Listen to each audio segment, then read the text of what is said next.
یوم فضائیہ پر ملک بھر میں قومی جوش و جذبہ عروج پر۔ کراچی میں پاک فضائیہ کے نشان حیدر پانے والے شہید پائلٹ راشد منہاس کی قبر پر پروقار تقریب، چاق و چوبند دستے کی سلامی، پھولوں کی چادر چڑھائی گئی۔ تقریب کے مہمان خصوصی ایئر آفیسر کمانڈنگ صدر air command air vice marshal Abbas Ghumar نے کہا، پاک فضائیہ ملک کی سلامتی کے لیے ہمیشہ آگے رہی ہے۔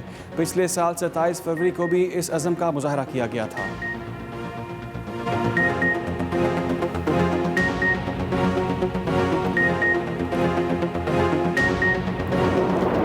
ایم ایم عالم نے 1 منٹ سے بھی کم وقت میں 5 بھارتی طیارے تباہ کر کے بھارتی فضائیہ کے ہوش اڑا دیے۔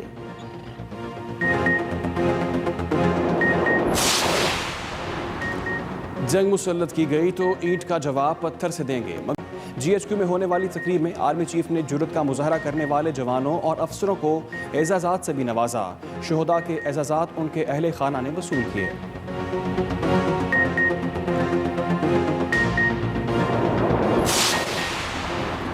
ملک بھر میں تعلیمی ادارے 15 ستمبر کو کھلیں گے یا نہیں، فیصلہ آج ہوگا۔ بین الصوبائی وزرائے تعلیم کا اجلاس آج ہوگا۔ اجلاس میں تعلیمی اداروں سے متعلق SOPs کو حتمی شکل دی جائے گی۔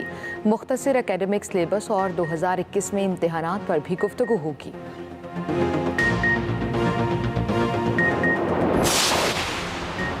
FATF سمیت ضروری قانون سازی جلد پارلیمنٹ میں لائی جائے۔ وزیر اعظم کی بابر اعوان کو ہدایت، کہا FATF قانون سازی قومی ضرورت ہے، اسے پورا کریں۔ قومی اسمبلی اور سینٹ کا اجلاس 1 ہفتے کے لیے ملتوی کرنے کا بھی فیصلہ۔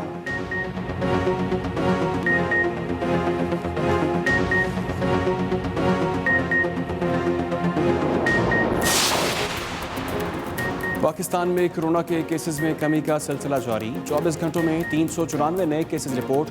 متاثرین کی مجموعی تعداد 2,98,903 ہو گئی۔ ایک دن میں مزید 3 مریض دم توڑ گئے۔ اب تک 2,86,016 مریض مکمل صحتیاب ہو چکے ہیں۔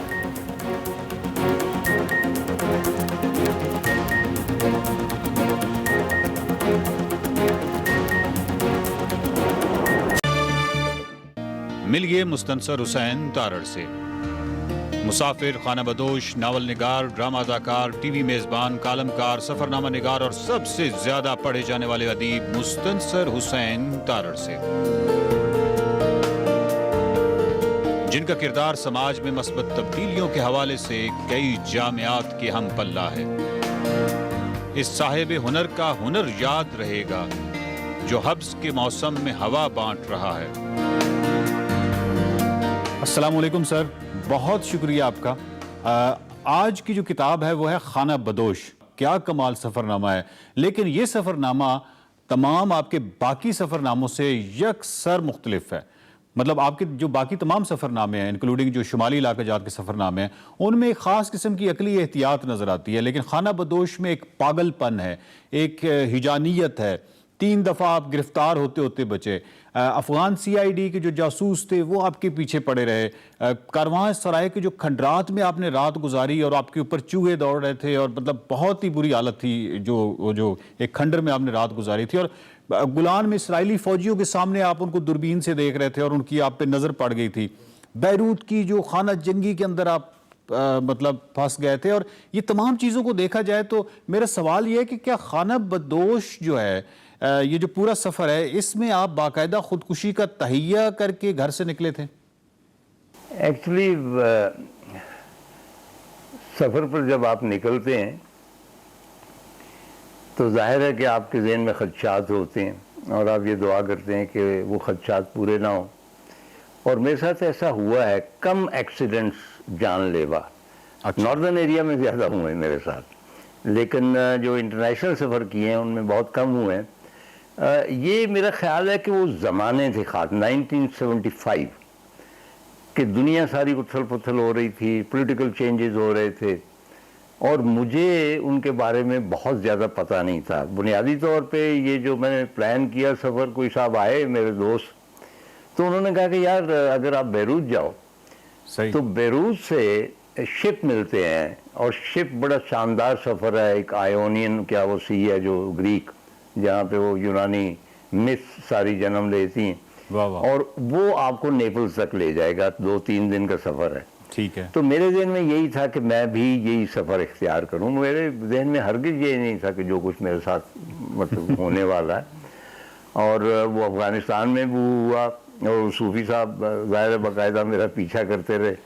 اللہ بھلا کرے ان کا. وہ ان کی مطلب ان کی انٹینشن اتنی بری تو نہیں تھی, لیکن ان کی ڈیوٹی تھی. اصل مجھے خدشہ وہ تھا جب وہ انٹیلیجنس کے ایک صاحب میرے پاس رات کو 12-1 بجے آ گئے. بالکل. اور افغانستان میں آپ جانیے کہ مطلب ٹرائل وغیرہ ان دنوں کم از کم نہیں ہوتے تھے, وہ بندہ بس غائب ہو جاتا تھا. تو وہ جو ٹیرر تھا, تو باہر طور اس سے بھی میں بچ نکلا. فائنلی جب میں بیروت پہنچا ہوں, مجھے معلوم تھا کہ حالات خراب ہیں, لیکن مجھے قطعی طور پہ اندازہ نہیں تھا کہ حالات اتنے خراب ہیں. میں تو آیا تھا کہ جی چلو پی ایل او کے پاس جاؤں گا, وہاں پہ اگر کچھ سلسلہ ہو گیا یہیں ٹھہر جاؤں گا, ورنہ وہ شپ لے کے میں یورپ چلا جاؤں گا. تو مجھے یاد ہے کہ وہاں پہ ایم ایم عالم صاحب سے میری ملاقات ہوئی دمشق میں. جی بالکل. اس کے بعد گولان ہائٹس گئے, اسرائیل کا وہ حصہ دیکھا, اور سب یہی مجھ سے پوچھ رہے تھے. ایمبیسی جہاں پہ میں جاتا تھا, کوئی لوگ میرے واقف تھے کہ آپ ان دنوں یہاں کیا کر رہے ہیں. میں نے کہا جی حاشا وکلا, مجھے قطعی طور پہ خبر نہیں تھی کہ حالات اتنے خراب ہیں, ورنہ میں تو بہت ڈرپوک آدمی, میں گھر سے باہر نہ نکلتا. اچھا سر, بات یہ ہے کہ بیروت پہنچتے ہیں آپ, اور جیسے ہی آپ انٹر ہوتے ہیں وہاں پہ خانہ جنگی کی ابتدا ہے, اور وہ پہلے ہفتے یعنی وہاں پہ خانہ جنگی جو ہے وہ شروع ہو چکی ہے. وہاں پہنچتے ہی جب آپ بیروت انٹر ہوتے ہیں تو آپ کو حالات کی سنگینی کا اندازہ ہو گیا تھا؟ Once I was in Beirut, تو تب مجھے حالات کی سنگینی کا احساس ہوا. جہاں ایریا اس کا نام تھا فندق المارد الکبیر. اچھا. مجھے اب تک یاد ہے, اور پیلسٹینینز کی تھی. اور اس پیلسٹینین جو مالک تھا اس نے بھی مجھے دیکھ کے حیرت کا اظہار کیا کہ پاکستانی ہو تو یہاں کر کیا رہے ہو ان دنوں. تو میں نے کہا جی بس وہ میں ادھر آ نکلا ہوں. تو کہنے لگا یہاں سے نکلو گے کیسے؟ میں نے کہا کیوں؟ کہنے لگا نکلنا بہت دشوار ہے. بہرحال وہ ایک بڑی لمبی تفصیل ہے کہ ہوا کیا اور کس طرح. مثلا صبح 4 بجے ایک صاحب آتے تھے, اور وہ آگے تو ایک دم وہ جو آٹومیٹک ان کے پاس اصل کار سے باہر نکلتے تھے, سوٹ پہنا ہوا ہے, اور آگے تو 4-5 فائر ادھر ادھر کرتے تھے. وہ اپنی سب مشین گن یا جانے کیا بلا وہ چلاتے تھے, اور پھر کہکے لگاتے تھے اور پھر چلے جاتے ڈیلی. کیونکہ میرا کمرہ 3ری یا 4تھی منزل پہ تھا, پھر میں ان کا انتظار کرتا تھا کہ کب وہ آئیں. یہ جنگ کا جو پاگل پن ہوتا ہے نا سول وار میں, you are not in your senses. تو جس طرح کرونا ان دنوں ہم پہ اثر انداز ہو رہا ہے, ہم عجیب و غریب حرکتیں کرتے ہیں, تو جنگ کا اس سے بھی زیادہ شدید جو ہوتا ہے وہ اثر ہوتا ہے لوگوں پہ. خانہ بدوش میں جب آپ افغانستان میں انٹر ہوتے ہیں تو وہاں کے لوگوں کے حوالے سے کچھ کتنے اچھے یا خوشائند تجربات کا آپ نے ذکر نہیں کیا, لیکن افغانستان کے ساتھ جو آپ کا عشق ہے وہ اس کتاب یعنی خانہ بدوش میں بھی اپنے عروج پہ نظر آتا ہے. افغانستان اور افغانی 2 مختلف اینٹیز ہیں. آپ کبھی بھی کسی لینڈسکیپ کو, وہاں جو باسی ہمیشہ عارضی ہوتے ہیں, لینڈسکیپ پرماننٹ ہوتی ہے. مطلب لاہور جو ہے کبھی وہ جین سٹی تھا, ہندو سٹی ہوا, سکھ سٹی ہوا, برٹش سٹی ہوا, مسلمان سٹی ہے, لیکن لینڈسکیپ وہی. تو اسی طرح افغانستان کی لینڈسکیپ مجھے فیسنیٹ کرتی ہے, اس کی تاریخ مجھے فیسنیٹ کرتی ہے.